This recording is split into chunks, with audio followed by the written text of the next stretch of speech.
તો મહારાષ્ટ્રના રાજકારણમાં કિંગ મેકર બનવાની આશાએ એઆઈએમઆઈએમના ચીફ અસદુદ્દીન ઓવૈસીએ 17 બેઠકો પર પોતાના ઉમેદવારો ઉતારેલા છે અને ઓવૈસી પર અનેક વખત વિપક્ષ પાર્ટીઓએ એવો આરોપ લગાવતા રહ્યા છે કે ઓવૈસી ભાજપની બી પાર્ટી છે. નમસ્કાર.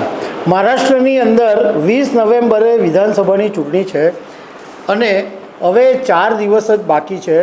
હવે મહારાષ્ટ્રની અંદર આમ તો જે સીધી લડાઈ છે એ મહાયુતિ એટલે કે અત્યારે જે સત્તામાં છે ભાજપ, શિંદે શિવસેના અને અજીત પવાર એનસીપી, અને સામે પક્ષે છે મહાવિકાસ અઘાડી એમવીએ. હવે આ બેની તો મેઇન જંગ છે જ, પરંતુ કેટલીક જે પ્રાદેશિક પાર્ટીઓ છે એ પણ ઇમ્પોર્ટન્ટ રોલ ભજવતી હોય છે. તો મહારાષ્ટ્રના રાજકારણમાં કિંગ મેકર બનવાની આશાએ એઆઈએમઆઈએમના ચીફ અસદુદ્દીન ઓવૈસીએ 17 બેઠકો પર પોતાના ઉમેદવારો ઉતારેલા છે અને ઓવૈસી પર અનેક વખત વિપક્ષ પાર્ટીઓએ એવો આરોપ લગાવતા રહ્યા છે કે ઓવૈસી ભાજપની બી પાર્ટી છે. એટલે જ્યાં ઘડી વોટ તોડવાના હોય ત્યાં ભાજપ ઓવૈસીનો ઉપયોગ કરે છે એવું વિરોધ પક્ષો કહે છે. હવે જ્યારે ચૂંટણી નજીકમાં છે તો એઆઈએમઆઈએમના ચીફ ઓવૈસીનો એક ઇન્ટરવ્યૂ સામે આવ્યો છે. એમાં એમણે એવું કીધું છે કે અમારે તો મહાવિકાસ અઘાડીમાં જોડાવવું હતું, પરંતુ એમણે અમારામાં કોઈ રસ દાખવ્યો નહીં. તો આના વિશે હું તમારી સાથે વાત કરીશ. મારું નામ રાજેશ શાહ છે અને તમે જોઈ રહ્યા છો ગુજરાતના સૌથી મોટા ડિજિટલ ન્યૂઝ પ્લેટફોર્મ ખબર છે .comને. મહારાષ્ટ્રની અંદર અત્યારે જબરજસ્ત ખેલા ચાલી રહ્યા છે અને મહાયુતિ અને મહાવિકાસ અઘાડીની જબરજસ્ત જંગ ચાલે છે. હવે ત્યાં મહારાષ્ટ્રની અંદર એઆઈએમઆઈએમના ચીફ ઓવૈસીએ પોતાના 17 ઉમેદવારોને ઊભા રાખ્યા છે. હવે ઓવૈસીએ એક ચેનલને આપેલા ઇન્ટરવ્યૂમાં એવું કીધું કે અમે તો મહારાષ્ટ્રની અંદર મહાવિકાસ અઘાડી સાથે જોડાવવા માટે દરખાસ્ત મૂકેલી હતી, અમે વિનંતી કરી હતી, પરંતુ એમણે કોઈ રસ દાખવ્યો જ નહીં, અમને કોઈ જવાબ જ નહીં આપ્યો. જો કે આવું પહેલીવાર નથી બન્યું. જ્યારે કેન્દ્રની અંદર લોકસભા 2024ની ચૂંટણી હતી અને બધા વિપક્ષોએ ભેગા થઈને ઇન્ડિયા ગઠબંધન બનાવેલું, ત્યારે પણ ઓવૈસીએ ઘણી વિનંતી કરેલી કે ઇન્ડિયા ગઠબંધનમાં અમને સામેલ કરો, પરંતુ ઇન્ડિયા ગઠબંધનની અંદર ઓવૈસીને સામેલ કરવામાં નહોતા આવ્યા.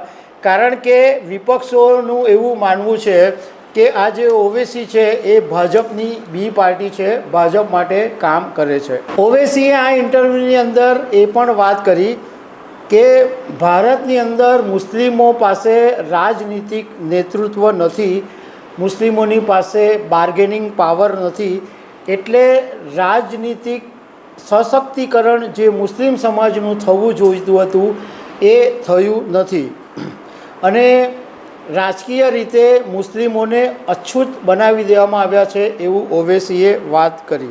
ઓવૈસીએ ઇન્ટરવ્યૂમાં એમ કીધું કે અમે મહાવિકાસ અઘાડીને એમ કીધું હતું કે જો તમારે મહારાષ્ટ્રની અંદર મહાયુતિને રોકવી હોય તો અમે તમારી સાથે જોડાવા માટે તૈયાર છીએ, પરંતુ મહાવિકાસ અઘાડીએ અમને કોઈ જવાબ આપ્યો નહીં. ઓવૈસીએ કીધું કે લોકસભાની ચૂંટણીમાં મુસલમાનોએ શિંદે અને ભાજપની વિરુદ્ધમાં વોટ કર્યા હતા, પરંતુ વિધાનસભાનું જે વોટિંગ પેટર્ન છે એ અલગ છે. લોકસભાની અંદર ભલે મુસલમાન નહીં આપ્યા, પરંતુ વિધાનસભાની અંદર ચિત્ર જુદું હોઈ શકે છે. હવે ઓવૈસીને એક સવાલ પૂછવામાં આવ્યો કે શું મહાવિકાસ અઘાડીને ડર છે કે ઓવૈસીને સાથે લેવાથી હિન્દુ મતદારો નારાજ થાય? તો એના જવાબમાં ઓવૈસીએ એમ કીધું કે હરિયાણામાં જ્યારે વિધાનસભાની ચૂંટણી થઈ ત્યારે અમે તો સામેલ નહોતા થયા, એમ છતાં પણ ત્યાં ભાજપની જીત થઈ, તો એ કેવી રીતના થઈ? અમે તો એની અંદર કોઈ પાર્ટ લીધો જ નહોતો. બીજું કે એક સવાલ એમને એમ બી પૂછવામાં આવ્યો કે કોંગ્રેસ અને વિપક્ષી પાર્ટી એવું કહે છે કે તમે ભાજપની બી ટીમ છો, ભાજપની બી ટીમ તરીકે કામ કરો છો. તો ઓવૈસીએ એમ કીધું કે જો તમે અમને ગઠબંધનમાં સામેલ નહીં કરવા માંગતા હોય, જો તમે અમને ગઠબંધનમાં સામેલ નહીં કરો તો અમારી તો પોલિટિકલ પાર્ટી છે. મહારાષ્ટ્રમાં અમારા ધારાસભ્ય પણ છે, 2 ધારાસભ્ય જીતેલા છે, અમારા કોર્પોરેટર છે, અમારા પંચાયતની ચૂંટણીમાં સભ્યો છે. તો અમે તો ચૂંટણી લડવાના જ છે, અમે શું કામ ચૂંટણી નહીં લડીએ? અને એ આરોપ તો લાગતા જ રહેવાના, એવું ઓવૈસીએ વાત કરી. બીજો એક સવાલ એમને એમ પૂછવામાં આવ્યો કે ઉદ્ધવ ઠાકરેની શિવસેનાને મુસ્લિમોનું સમર્થન છે, એ બાબતમાં તમે શું કહેશો? તો ઓવૈસીએ એમ કીધું કે જ્યારે ઉદ્ધવ ઠાકરે મુખ્યમંત્રી હતા ત્યારે એમણે એક વાત કરેલી કે બાબરી મસ્જિદ અમે તોડેલી હતી, તો પછી મુસ્લિમ મતદારો એમની પર વિશ્વાસ કેવી રીતના મૂકશે, આવી વાત કરી. મતલબમાં ઓવૈસીને એવો વસવસો છે કે મહાવિકાસ અઘાડી એમની પાર્ટીને સામેલ નથી કરતી. તો દર્શક મિત્રો, આવી અનેક વાતો સાથે અમે તમને મળતા રહીશું. Thank you very much.